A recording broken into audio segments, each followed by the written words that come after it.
जय श्री कृष्णा। हमेशा याद रखिए कि हमारे कर्मों का फल हमें उसी प्रकार ढूंढ लेता है जिस प्रकार एक खोया हुआ बछड़ा हजारों गायों में अपनी माँ को ढूंढ लेता है। दोस्तों, आज के इस वीडियो में हम सीखेंगे कि श्रीमद् भगवत गीता जी के तीसरे अध्याय से हमारे जीवन में क्या सीखने को मिलता है। अध्याय 1 में हमने देखा कि किस तरह से धनुर्धर अर्जुन युद्ध भूमि में अपने रिश्तेदारों को देखकर हताश हो जाता है और युद्ध करने से मना कर देता है, और ऐसी अवस्था में वो रथ के पीछे जाकर बैठ जाता है। वहीं दूसरे अध्याय में भगवान श्री कृष्ण अर्जुन को समझाते हैं कि आपका धर्म ही आपको कहता है कि आप युद्ध क्षेत्र में उतरकर युद्ध करो।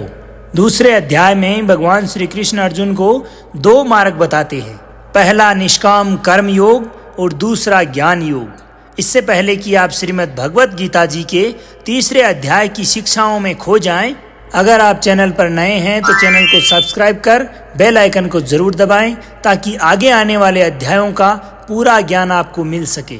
तो दोस्तों, अब श्रीमद् भगवत गीता जी के तीसरे अध्याय में हम 2 चीज़ों को जानेंगे जो आपको इस दुनिया में कुछ भी हासिल करके दे सकती है।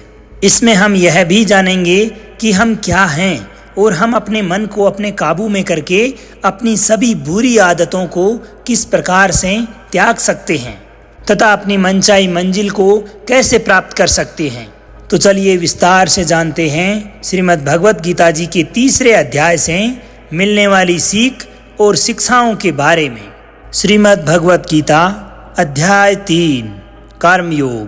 तीसरे अध्याय की शुरुआत होती है जब धनुर्धर अर्जुन अपनी दुविधाओं का समाधान प्राप्त करने के लिए भगवान श्री कृष्ण से प्रसन्न करते हैं। अर्जुन कहते हैं कि हे जनार्दन, यदि आप बुद्धि को क्रम से श्रेष्ठ मानते हैं तो फिर आप मुझे इस भीषण युद्ध में भाग लेने के लिए क्यों कहते हैं। आपके अनेक अर्थों वाले उपदेशों से मेरी बुद्धि भ्रमित हो गई है। आपकी बातें सुनकर ऐसा लग रहा है कि जैसे ज्ञान कर्म से ज्यादा सही है, लेकिन आप तो मुझे युद्ध करने के लिए बोल रहे हो। तो आप ही बताइए कि मैं ज्ञान का रास्ता अपनाकर सन्यासी बनूं या कर्म का रास्ता अपनाकर युद्ध लड़ूं। कृपया मुझे निश्चित रूप से कोई एक मार्ग बताइए जो मेरे लिए सर्वाधिक आवश्यक हो। ये सुनकर भगवान श्री कृष्ण अर्जुन से कहते हैं कि हे अर्जुन, इस संसार में मैंने खुद ही तुम्हें 2 तरह के योग बताए हैं। योग का मतलब है ऐसा मार्ग जिससे हम अपना ही जीवन सफल बना सकते हैं। उनमें से एक है ज्ञान योग और दूसरा कर्म योग। और दोनों ही रास्तों की मैं बात करूं दोस्तों, तो कर्म आवश्यक है। कर्म तो हमें हर हालत में करना ही होगा। भगवान श्री कृष्ण कहते हैं, न कर्मणा मनारंभा निष्कर्मण्ये पुरुषोष्णुते न च संन्यासनादेव सिद्धिम समधिगच्छति। अर्थात ना तो कोई अपने कर्म से वंचित रहकर कर्म फल से मुक्ति पा सकता है और ना केवल शारीरिक संन्यास लेकर ज्ञान में सिद्धावस्था को प्राप्त कर सकता है। इसलिए भगवान श्री कृष्ण कहते हैं कि अब तुझे चाहे ज्ञान योग अच्छा लगे या कर्म योग, दोनों ही माध्यमों में कर्म तो करना ही पड़ेगा। कुछ लोगों को लगता है कि हम तो कर्म कर ही नहीं रहे, हम तो निष्कर्मी हो गए हैं, और कुछ लोगों को लगता है कि हम तो ज्ञान योग के रास्ते पर चलते हैं, इसलिए हमें तो सब कुछ मालूम है। तो चाहे ज्ञान योग हो चाहे निष्काम कर्म योग, इसे भगवान श्री कृष्ण बिल्कुल स्पष्ट करते हैं ताकि किसी भी मनुष्य के दिमाग में कोई भी प्रकार की भ्रांति अथवा संदेह ना रहे कि ज्ञान मार्ग में भी आपको निष्काम कर्म करते रहना है और निष्काम कर्म मार्ग में भी आपको कर्म करना है। भगवान श्री कृष्ण कहते हैं कि यदि कोई व्यक्ति ऐसा कहता है कि वह तो अहम ब्रह्मास्मि हो चुका है बिना कोई कर्म करे ही, तो वह मनुष्य सिर्फ और सिर्फ दंभी है, अहंकारी है, वह झूठ बोल रहा है। भगवान कहते हैं कि कोई भी मनुष्य एक क्षण के लिए भी अकर्मा नहीं रह सकता। अर्थात प्रति क्षण हर मनुष्य कोई न कोई कर्म करता ही रहता है। हर समय वह कार्यरत तो अवश्य होता है। इसलिए कोई ये नहीं कह सकता कि मैं इस क्षण अकर्मा हूँ। वास्तविकता में सभी प्राणी प्रकृति द्वारा उत्पन्न सभी गुणों के अनुसार कोई न कोई कर्म करने के लिए विवश होते हैं। अतः हे अर्जुन, तुम भी एक मनुष्य हो, तो चाहकर भी तुम अपने शरीर के द्वारा किए जाने वाले कर्मों को नहीं छोड़ सकते।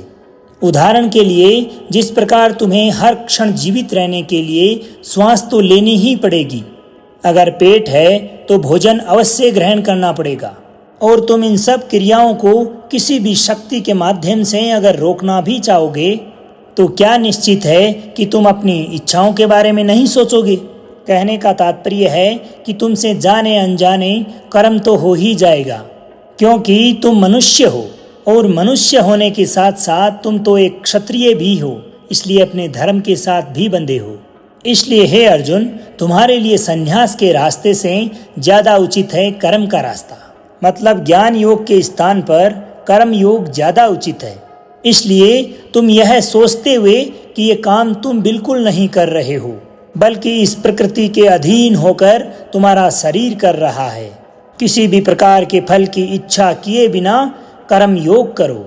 क्योंकि अगर तुम अपने द्वारा किए गए कार्य के लिए अपने आप को कर्ता नहीं मानोगे, तो उस कार्य के लिए मैं तुम्हारे काम का कर्ता बनूंगा, और जब मैं तुम्हारे कर्म का कर्ता बनूंगा तो तुम्हारे बिना मांगे ही तुम्हें वो सारी सुख सुविधाएं और राजपाट दे दूंगा जिसकी कि तुम्हें ज़रूरत होगी। और बिना कर्म किए, बिना किसी मेहनत के अगर तुम इन तमाम सुख सुविधाओं और राज्य का भोग करोगे तो पापी ही कहलाओगे, और तुम कभी भी परमात्मा से यानी मुझसे भी नहीं मिल पाओगे। जिस प्रकार से महान लोग खाने के लिए नहीं बल्कि जीने के लिए ही खाते हैं, उसी तरह से तुम भी परिणाम के लिए नहीं बल्कि समाज के कल्याण हेतु युद्ध करो। आगे श्री कृष्ण कहते हैं कि हे अर्जुन, तुम मनुष्यों में सबसे महान हो, इसलिए जैसा तुम करोगे ऐसा ही तुम्हारी संतान या आने वाली दुनिया भी करेगी। क्योंकि इस दुनिया का यही प्रचलन रहता आया है कि प्रत्येक व्यक्ति कालांतर में हुए महान व्यक्तियों के चरित्र का अनुसरण करता है। आगे श्री कृष्ण कहते हैं कि अर्जुन, तुम अब मुझको ही देख लो, मैं तो परमात्मा हूँ, तो मुझे भला किसी काम को करने की जरूरत क्या है। परंतु मैं इसलिए अपना कर्म करता हूँ क्योंकि हर मनुष्य की आत्मा मेरा ही एक छोटा सा रूप है, और जैसा मैं करूँगा वैसा ही फिर अन्य मनुष्य भी करेंगे, अन्यथा पूरी सृष्टि ही नष्ट हो जाएगी। इसलिए कोई अगर तुम्हारा साथ भी ना दे, आलोचना करे अथवा बुराई भी करे, तो फिर भी तुम उसे बिना कुछ कहे सिर्फ अपना कर्म करते जाओ, और तुम्हारे ऐसा करने पर कुछ समय पश्चात वो मनुष्य भी तुम्हारे जैसे ही करने लगेगा। श्री कृष्ण कहते हैं कि मयि सर्वाणि कर्माणि सन्यस्य आध्यात्म चेतसा निराशिर निर्ममो भूत्वा युधस्व है विगज्र है। अर्थात तुम्हारे द्वारा किए गए समस्त कर्मों को मुझको अर्पित करके और परमात्मा के रूप में सदैव मेरा ध्यान करते हुए कामनाओं और स्वार्थ से रहित होकर अपने मानसिक दुखों का त्याग करके सिर्फ युद्ध करो। जो व्यक्ति यह सोचता है कि कर्म वह स्वयं करता है, तो उससे बड़ा मूर्ख और दुखी इंसान इस दुनिया में कोई नहीं हो सकता। और ज्ञानी लोगों के द्वारा ऐसे मूर्ख व्यक्तियों को कभी नहीं छेड़ा जाना चाहिए। इसलिए अर्जुन, तुम भी अपने आप को इस कर्म के बंधन में ना बांधते हुए बिना किसी आशा के, दया के या पछतावे के अपना निष्काम कर्म कर। हे अर्जुन, स्वयं का धर्म और कर्म दूसरों के धर्म और कर्म से ज़्यादा अच्छा समझा जाना चाहिए, भले ही हमारे खुद के धर्म में और कर्म करने के तरीके में कोई कमी भी क्यों न रह जाए। इस पर अर्जुन श्री कृष्ण भगवान से पूछते हैं कि हे माधव, जब हर व्यक्ति परमात्मा का ही अंश है तो उससे गलतियां क्यों होती है और वह बुरे काम क्यों करता है।